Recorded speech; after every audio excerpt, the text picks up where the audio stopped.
বর্তমানে বাংলাদেশের প্রথম সারির মিডিয়ার সাংবাদিক কর্মীদের যখন সংবাদের আকাল পড়েছে বা দুর্ভিক্ষ লেগেছে, ইউটিউবার এবং কন্টেন্ট তৈরিকারীরা তাদের মুখের খাবার কেড়ে নিয়েছে, ঠিক সেই মুহূর্তেই এখন এই সাংবাদিকরা মামুন এবং লায়লার পিছনে দৌড়ঝাঁপ করছে।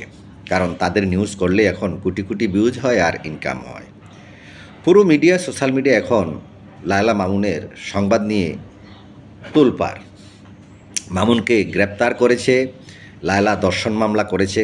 এই দর্শন মামলায় এখন প্রশ্ন হলো, লায়লা যে দর্শন মামলা করেছেন, দীর্ঘ 4 বৎসর বিবাহ বহির্ভূত তাদের জীবন যাপন করেছেন, তখন কি দর্শন হয়নি? এটা জাতির প্রশ্ন। আমাদের মিডিয়া, সোশ্যাল মিডিয়া থেকে শুরু করে পুরো পরিবার, সমাজ, রাষ্ট্রকে এই ধরনের মামুন লায়লারা নষ্ট করছে। আমাদের পরবর্তী প্রজন্ম এবং বাংলাদেশকে অন্ধকারে নিমজ্জিত করছে। টিন এজ ছেলে মেয়েদের জীবন অত্যন্ত অশনি সংকেত নিয়ে আসছে।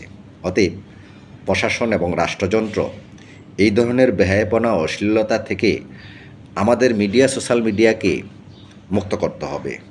না হয় আমাদের বাংলাদেশ অচিরেই অন্ধকারে নিমজ্জিত হবে।